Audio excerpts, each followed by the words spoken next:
see how Are this we live? goes. I think we're live. I don't know if we are. How do we find out? This is Oh. already difficult. Here we go. I'm on Twitch. We're good. It's on live. It's live. All right, we're live. How about that? This is why it's a pilot episode. We got to work out the kinks, make sure buttons are buttons. Yeah. So this is our pilot episode. We're just getting started. All of the viewers are just rolling in right now. It's incredible. I'm very excited about this. Yeah. So welcome back to a new series called Atomics on a Friday.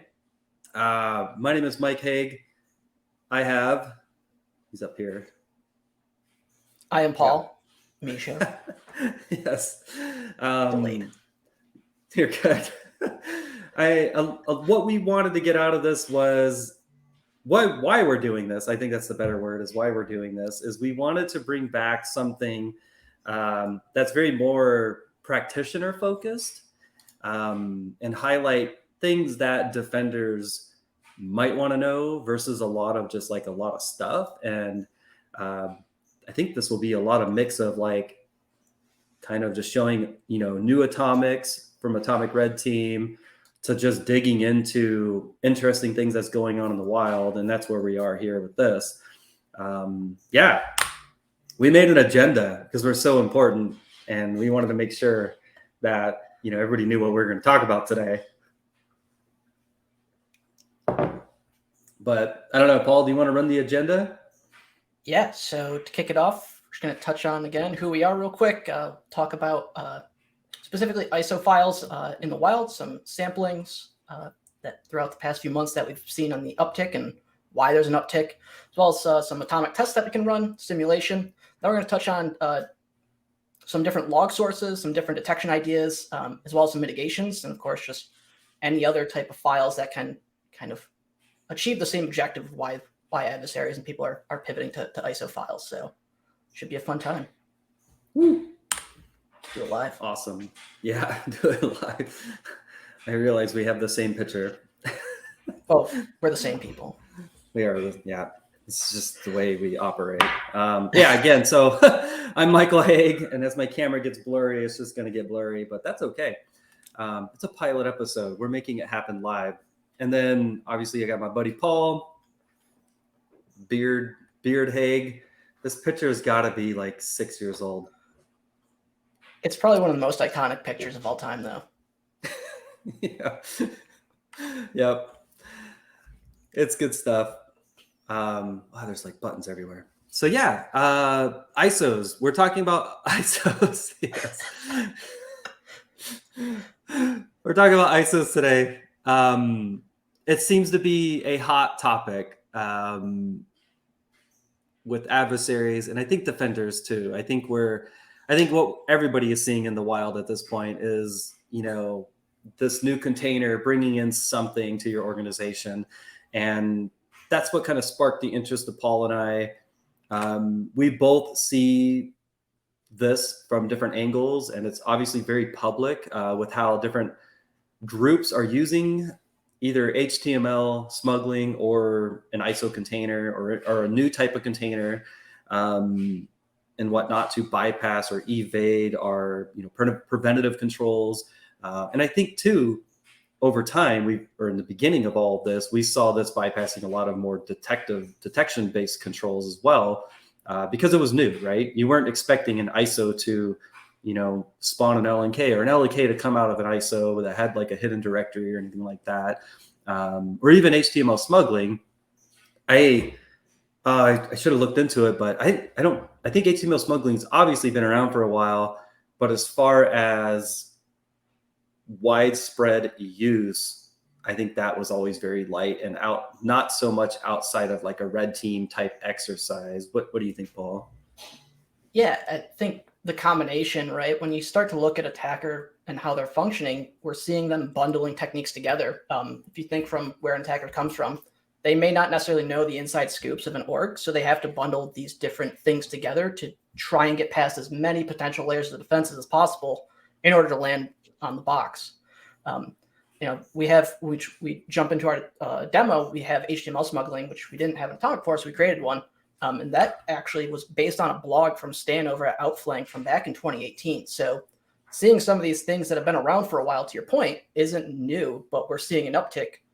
But the interesting piece is kind of why are we seeing this uptick? And I think you touched on some of it. We're going to show some examples as we go into it. Yeah, that's obviously our next slide is the why. Why is this important? Why ISOs, IMGs, or VHDs? Like, why are these now all of a sudden becoming a de facto delivery? Why is it showing up in our email? Typically we always got an ISO from, your Ubuntu download site, you're, trying to play with, or whatever, your Kali or whatever it might be. You never expected like to just start dropping evil and throwing it all over the place. But I think the first line just always cracks me up. It's like Microsoft literally took away our macros, and then they were like, you can have them back a little bit. Maybe you can have them, but if you're on E5, they're gone. I think this week. I don't know. It'll change next week. Yeah. So depending on the week and the amount of money we put in the licensing, we may or may not get this or that. But so this is where it all stemmed from, right? Was Microsoft was like, my macros are gone, right? I think Kevin Beaumont dropped it that macros are officially removed from a certain release, and then instantly almost we started seeing change of tradecraft moving to ISOs. And I think we talk about on the next slide a little bit more, how it looked over time. And like historically, I don't think anyone in your org would ship an ISO to a coworker through email. And they were always very large. It was, typically a distribution of some type of, OS or something, right? Like never generally to share, LNK files or anything like that. Maybe some music. I don't know. Maybe that's how we did it. Well, I think it's interesting when we go a little bit deeper is when we start looking at like what is an ISO file compared to your standard zip file, 7-zip, or whatever other archive, and why it is a little bit different and why attackers started using it. Yep. And I know too, when this initially started happening, the evasion point of it coming from like your mail gateway, right? I remember when I would admin Proofpoint, I don't mind dropping the name because even Cisco was the same back then. Like a lot of these things weren't like in there by default. You had to like manually go in and say, hey, this week we need to start preventing this. And it took Proofpoint like tap a little while to even like detect HTML with malicious URLs or a URL in the HTML file. This was years ago, but it still was a thing that these products weren't like detecting or attempting to sandbox properly in those sandboxes. And so it's still, and that's where I think where ISOs became very popular very quick was because you got dark again. Did your light turn off? But they got popular very quick because we spent a lot of time and money on these mail gateways that should prevent these things coming in, but they can't truly. I mean, they could probably get the ISO, but doesn't mean they're going to mount it, right? They're going to quickly inspect the HTML and quickly make an assumption or decision based on that, whatever their signatures are. If they use like an AV sig or they have their own custom things or based on the behavior and whatnot, it's all kind of matters. But yeah, it's interesting. And I think what adds to it is the complexity is that it's not just download and execute, right? There's the mount aspect, and then there's the user interaction of clicking, right? It's not just an automated download it, click it, and then payload hits. So I think that also adds to the complexity of when you're trying to do this from the mail perspective, but also then when we add in to the point of HTML smuggling, where you have the user open the file, they click the link, downloads the ISO, and then we're off to the races, to the next start. Yep, exactly. Yeah, so I just kind of went on Twitter. Guy by the handle of Proxy Life, he's been tracking CACbot, QBot for a while, and I thought it was interesting to just go back a little bit to June, like June 8th on this particular one.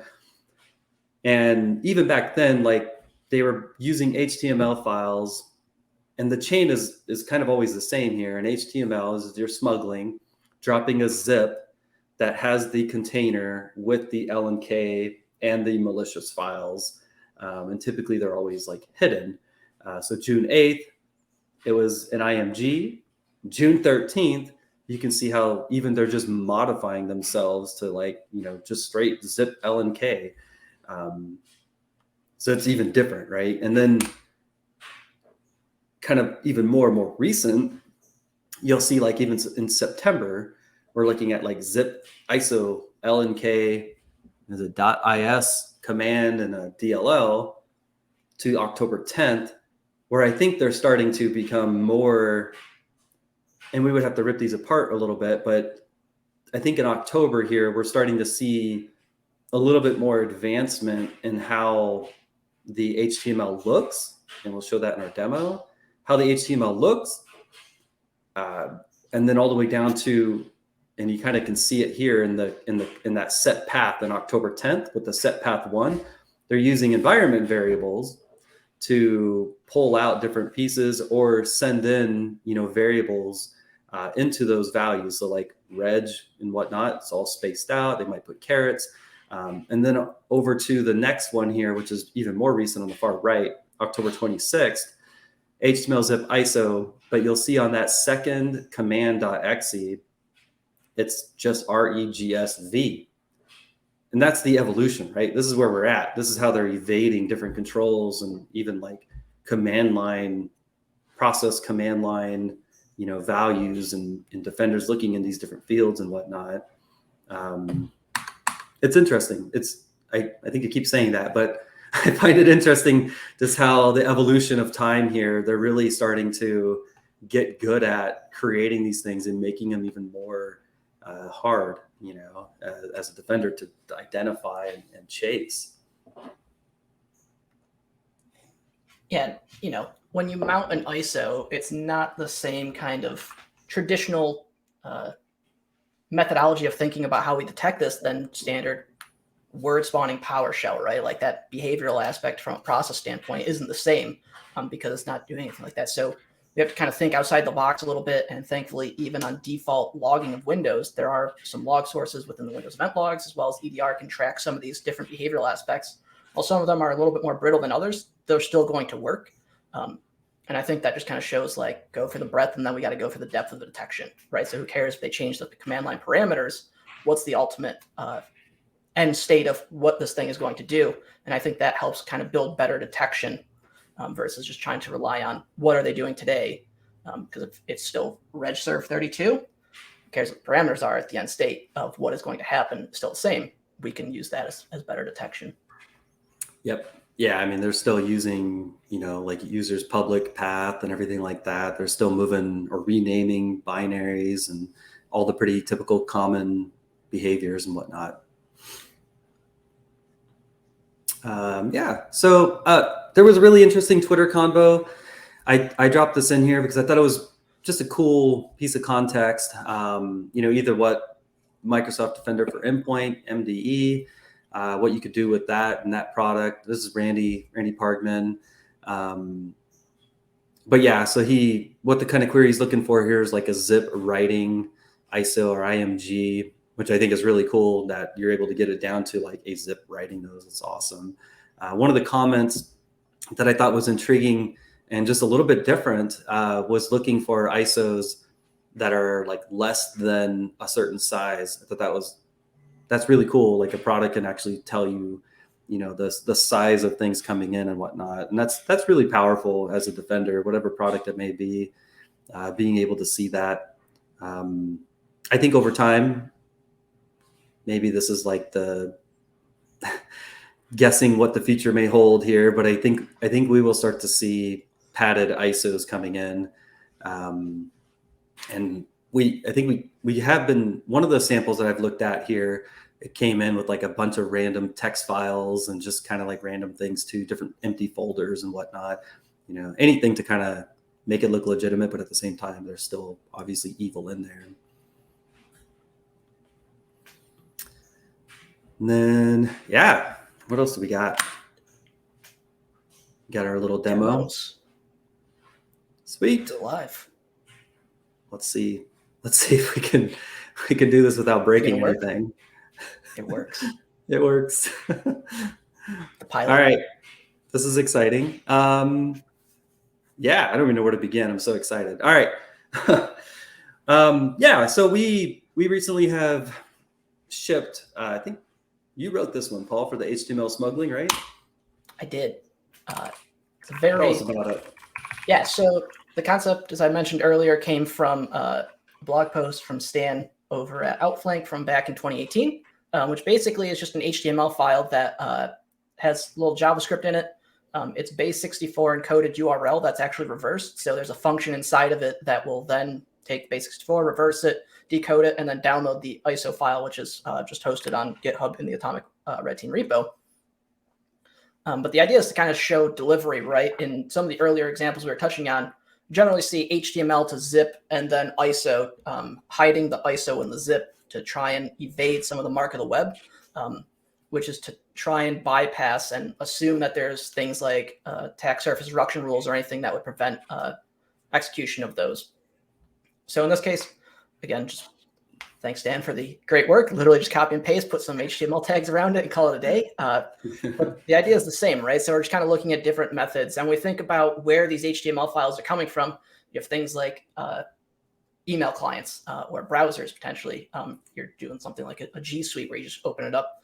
So keying off of HTML alone by itself, not necessarily probably a good one, just because HTML is built into like email files. But what happens off of it is kind of interesting. So one of the first things is going to be looking for interesting downloads.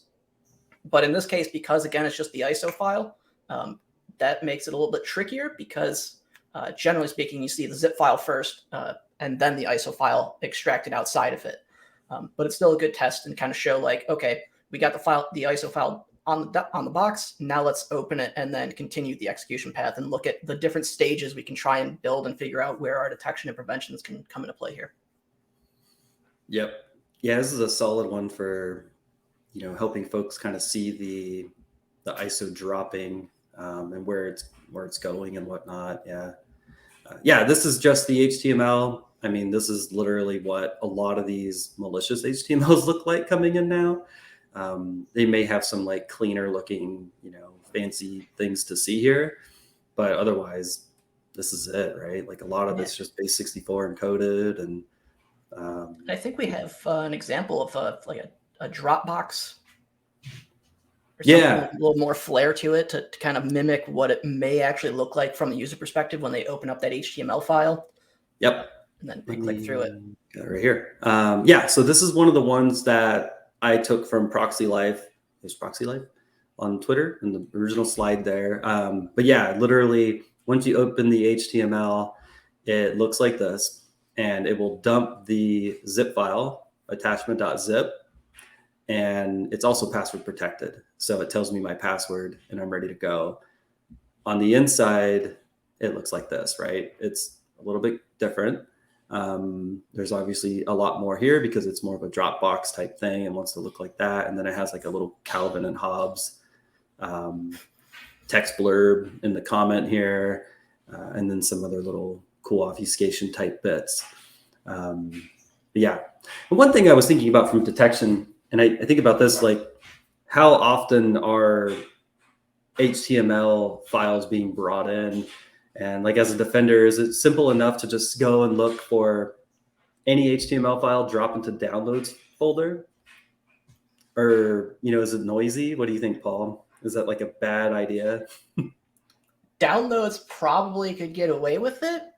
Trying to key off of like clients like Outlook or Thunderbird gets trickier, which is why it's a little bit difficult in like the kind of this first phase of it. We're trying to look at like the behavioral aspect of it, especially if they change it. Let's say it's no longer a zip and it's something else.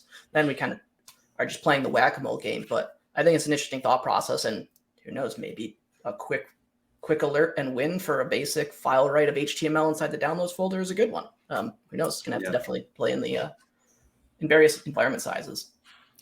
Yeah, I even thought of like the like simply saying like, hey, like how many folks in my org are downloading ISO files, into the downloads directory. Like it's kind of, or a zipper ISO, right? I guess it would be.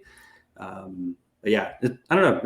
There's some interesting hunt avenues, I think, but I think there's gonna be a lot of noise too. For sure. I think the ISO file, right, to your point, is probably more rare than a zip file. We think a lot of places are using encrypted zip files, just securely transfer files back and forth.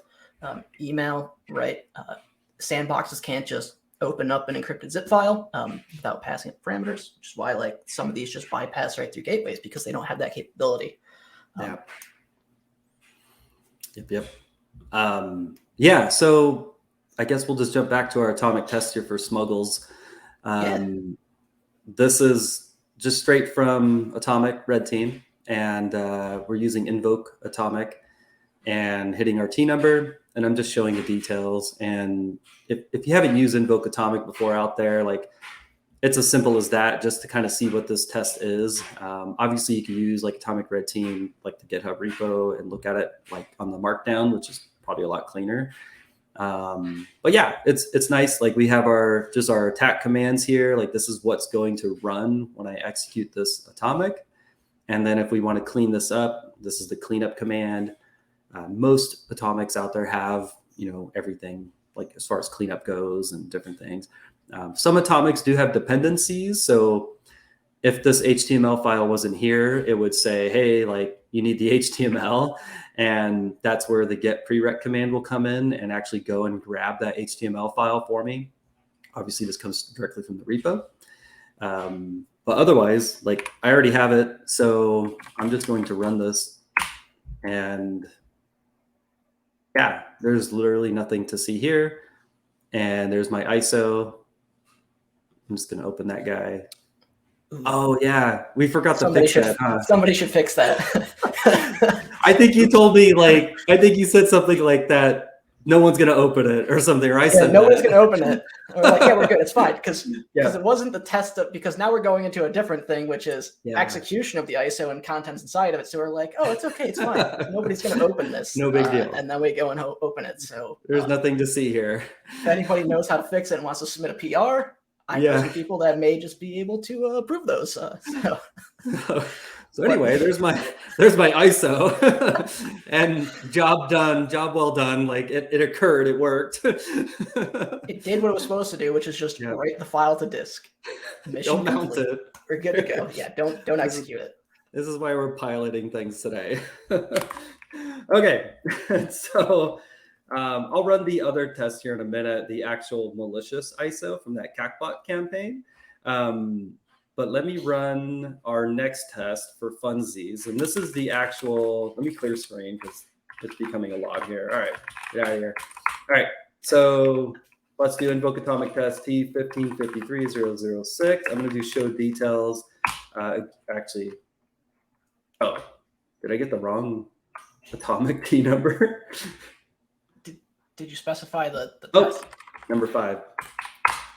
Yes. Okay. So there's a lot of text in here. So you're like, Mike, that was a lot of text. Like, can you like slow that down? Yes. Okay. So you can do show details brief.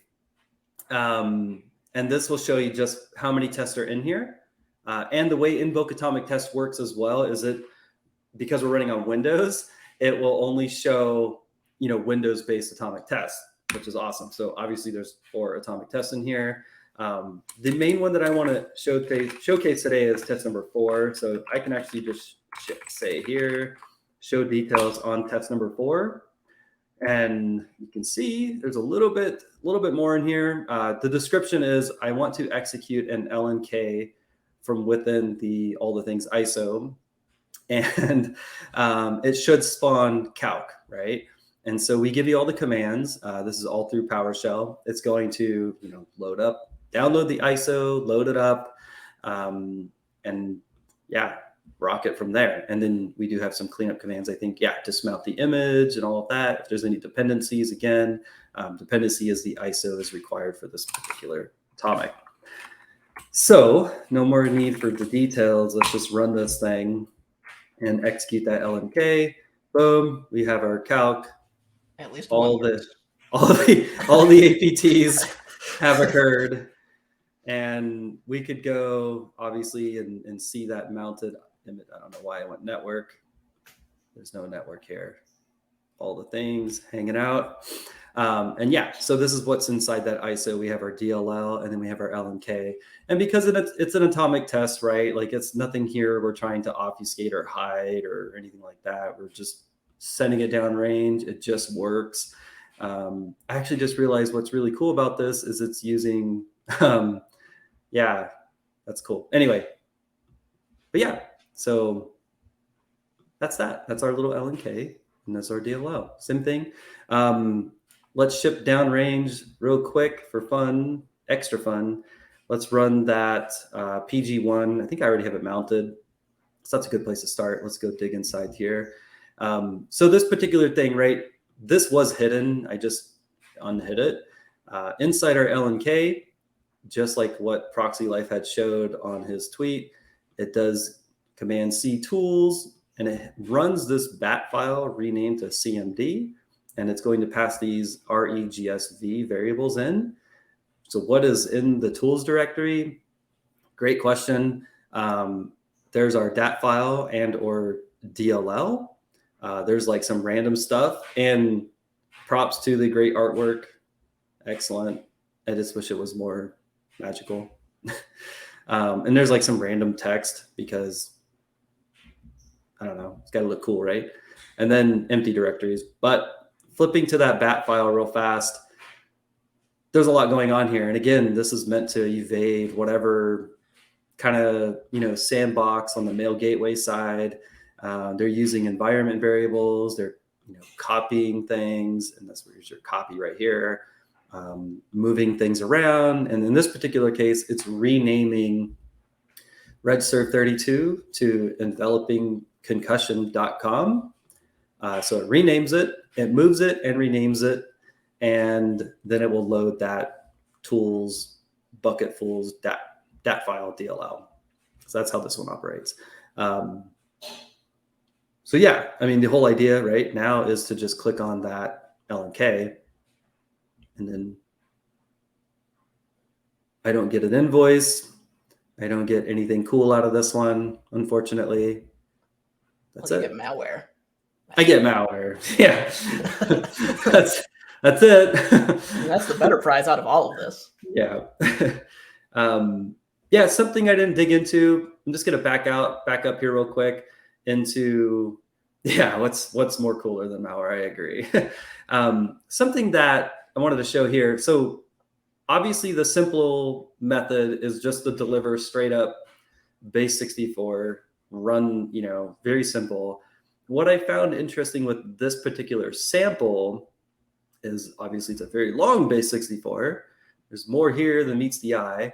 But I noticed that, your first pass, you're like, what's going on? Why are the equal signs over here? But then that's what I noticed, like when I was looking at this, like very quick triage, obviously it's base 64, but I noticed this reverse. And I'm like, oh, that's interesting. Like, is this reversed base 64? And so I went to the ultimate little tool called CyberChef, and I dropped in my base 64, and here it is just like as it was in that HTML. I can reverse it, and boom, we have the reversed piece of it, and then I'll just decode it.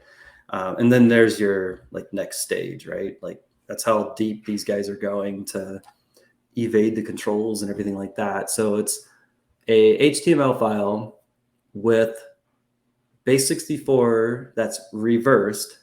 And inside here is the zip file that's obviously password encrypted.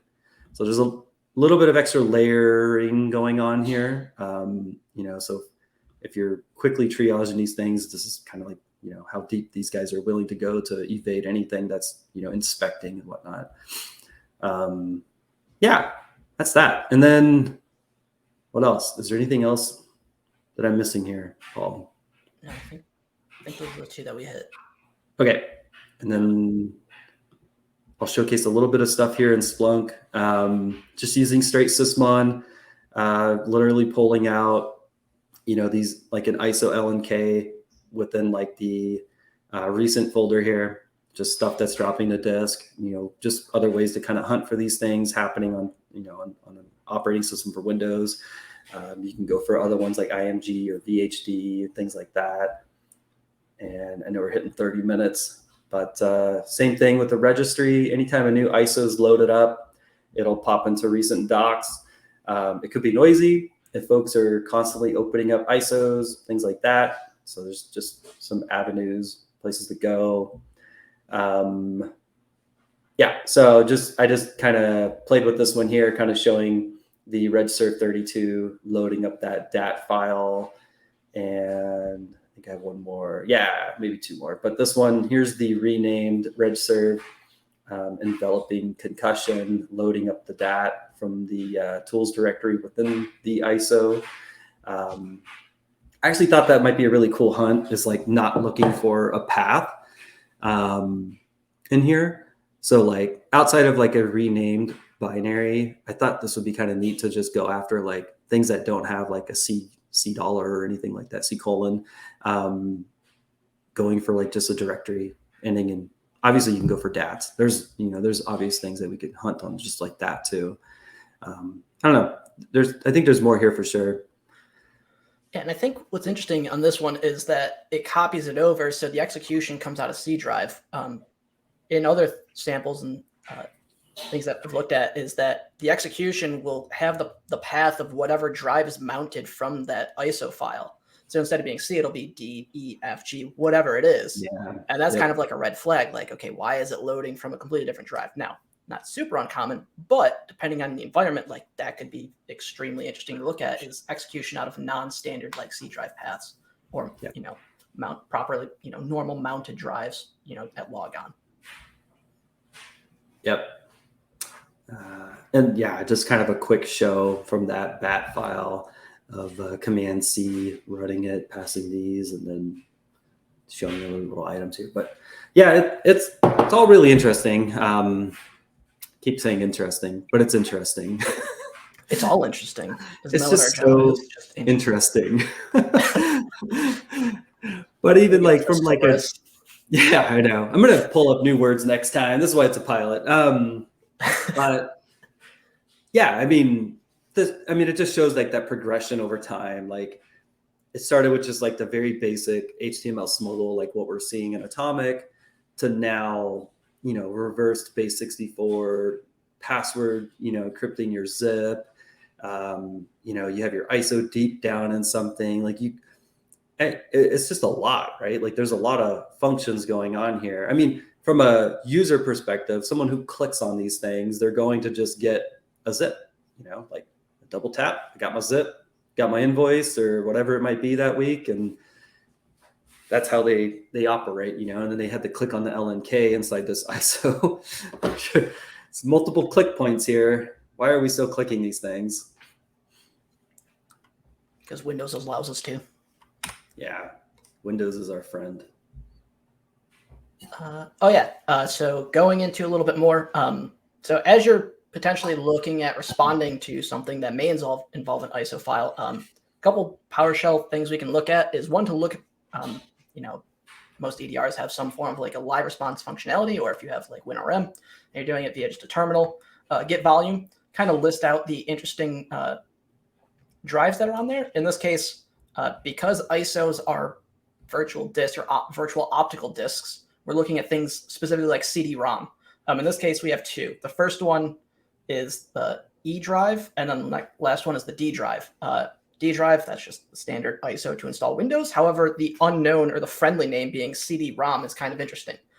So if we then go into a different command, which is just expanding out the get volume, and it's targeting specifically that particular drive letter, we can then say, okay, go get the device path of what was mounted as that drive. And in this case, we can now see the full path of where that ISO is. So even if we don't think it's directly in the downloads folder, we can use this to see explicitly which ISO and where it was mounted from. And that's where that image path comes into play. So this kind of just helps just to start looking in if we suspect potentially ISO files were written or mounted. In this case, just a quick couple PowerShell commands, we can get some more information on that. Yeah, and interesting too is like you got your sizes over here on the far right. Like that might be a really cool way to go for like hunting through like a large fleet, right? It's looking for small volumes mounted like that. I mean, what is that? The first one's 1,000 kilobytes. So Yep. these things that are coming in, they're small to which is what we kind of showed in the beginning, which is they're less than 5,000 or whatever. So anything along that is kind of interesting, especially that ISOs are basically just optical drives that are virtualized to look like a hard drive, right? Sector by sector writes. And so if you are downloading your Ubuntu and your Kali Linux ISOs, you expect those again to see like the 5.48 gigs. But an ISO file that's 1,000 kilobytes is very interesting. So good call out on that one. Yeah, that's cool. I didn't notice that on the initially when I saw this, but that's a good, maybe adding that to your get volume is looking for the size less than something. That's cool. So we touched on file writes for ISO files pretty much anywhere. We could target them. We could look at specifically at downloads, which can be a common place for them, especially for standard users, but just kind of anywhere would be anomalous in case they start to change it up where they do something else where something is downloaded, then they download somewhere else. But the other interesting one is again, this is a turned on by default and already logging. So in the Windows event logs under Microsoft Windows VHDMP operational, event 12 will kind of give us the same information as what we just saw in that PowerShell command, which is looking at the virtual disk. So in this case, get the exact same thing, but now we actually have some logs. So we could potentially be pulling in these logs on top to kind of looking for that validation. There's actually some other interesting logs within that operational section that we can dig into as well, but event ID 12 of the VDH-MP is a very good one as well to key off of. Yeah, this one's cool. I need to create an inputs for it for Splunk. I think that'd be neat to see. Because even at scale, right? Like this is powerful for any SIM product, right? Like being able to pull in this amount of data and seeing like weird ISO names and whatever. And that shouldn't just be ISOs. It should be VHDs, IMGs. Cool. The one caveat that I'm not 100% sure on, and maybe somebody on the Twitterverse can help, is does this impact when we do things like logon script for mounting drives for file shares or things with like virtualized computers? Is there any kind of impact potentially we may potentially see like a flood of these come in? It's one thing I'm not too certain of. When you have one computer, it's pretty easy to find the needle in the haystack, but at scale, it's a completely different game. So if anybody has any insights in that, definitely. Didn't you know, Paul, like everything happens in a volume? It's just a vacuum. Like it's only one thing. Vacuum, volume. Jeez. It's a volume of vacuums. Volume of vacuums. Love it. Oh, that's classic. Yep. So mitigations. What's something you can do to stop ISOs, VHDs, and IMG files? Like what can an enterprise do? Hopefully today. Like that's what we want to end with, right?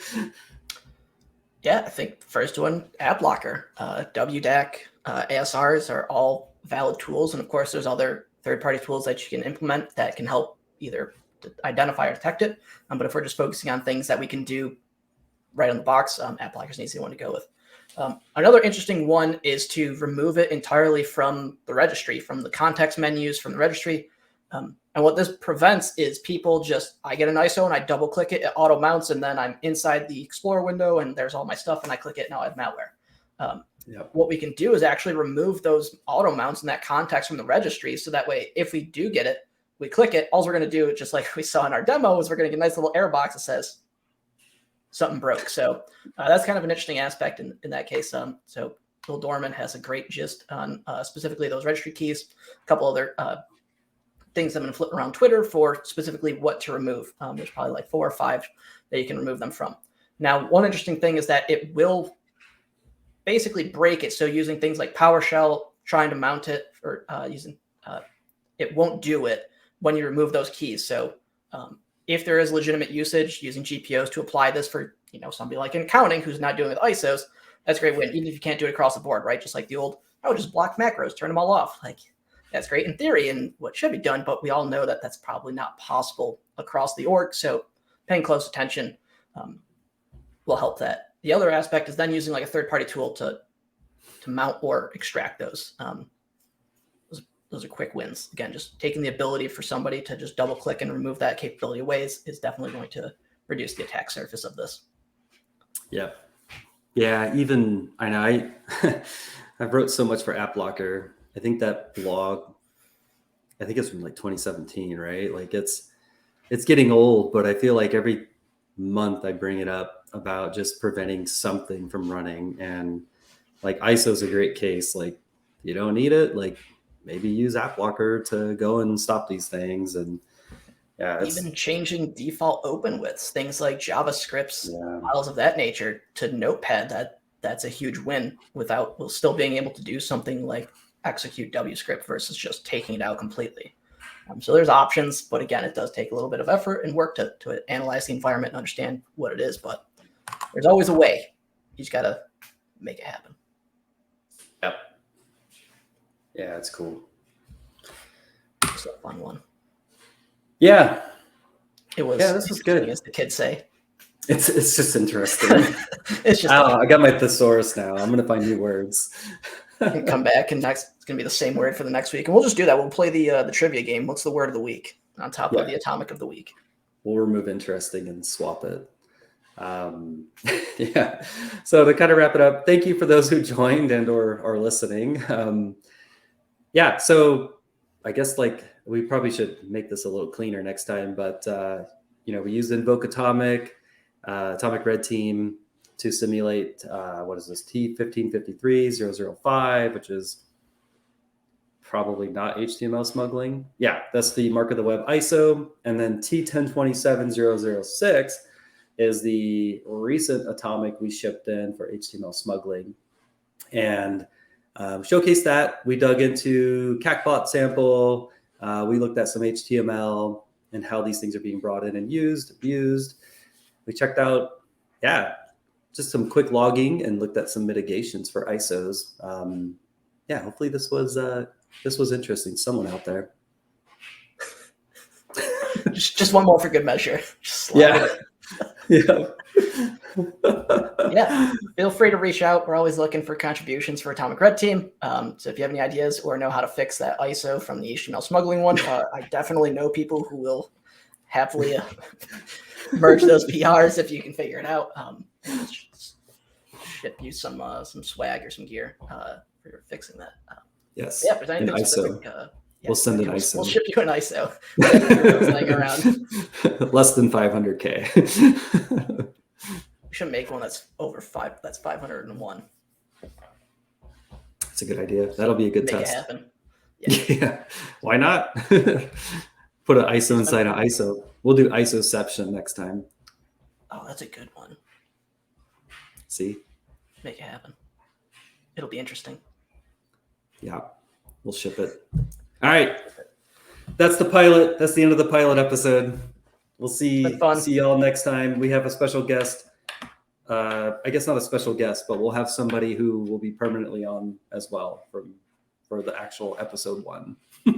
Yeah, we didn't want to bring him on and spoil it because the pilot, so we're getting all the kinks worked out. So next time it'll be better. Yeah. Maybe. Well, no promises on that, but it should be, hopefully. It should be interesting. It will be. All right. That's it. We're done. All right, see you guys.